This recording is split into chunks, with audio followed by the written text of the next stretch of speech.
Hi. So my wife made this wonderful mask for me. Why am I going to wear it?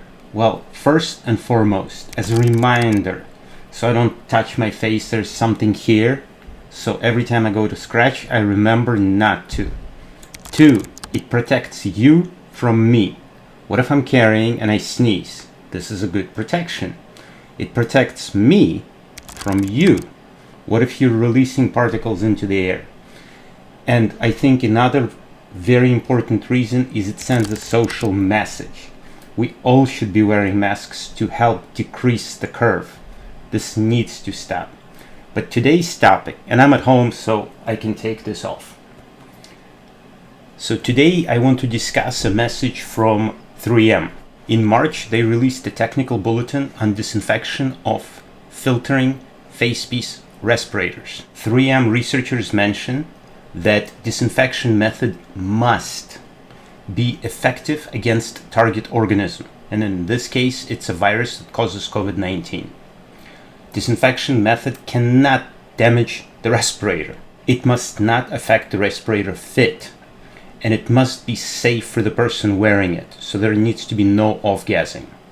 As of March 27, no disinfection method met these criteria. So that's unfortunate. However, good news are coming. 3M tested a number of different methods. Ionizing radiation that seems to damage filter media. Ethylene oxide, it's toxic and it remains in the mask, so it's a problem. Heat, various sources of heat seem to damage the respirator itself, either the fit, the band, the elastic spring, those seem to be affected. If organizations choose to attempt to disinfect filtering face piece respirators using any of the methods described above or any other method, then such organization should carefully consider the findings described in this document. And I will link these documents down below. So this is a problem. But yesterday I received this in the mail. So the new technical bulletin for April 2020. Decontamination methods for 3M N95 respirators. Even though 3M mentions N95 respirators are designed and regulated as disposables, in the current problematic situation, we should try to disinfect them somehow. And 3M commits to testing different methods for their N95 respirators. At the moment, they do not recommend ethylene oxide due to off-gassing. So it's going to smell really bad and probably affect the wearer's respiratory pathway. They do not recommend ionizing radiation. It degrades filter performance.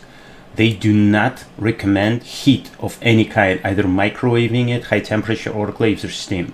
It degrades filters. It breaks down the respirator. 3M is evaluating vaporized hydrogen peroxide, UV, and low temperature moist heat. Even though there are other methods such as liquid chemistry, ozone, and others, 3M is not prioritizing those. They might work, they might not, but 3M is not currently looking at them, or at least they're telling us they're not.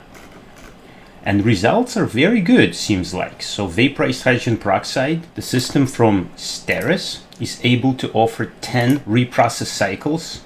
It passed filtration efficiency, it passed fit evaluation, and it's pending emergency use authorization from the FDA.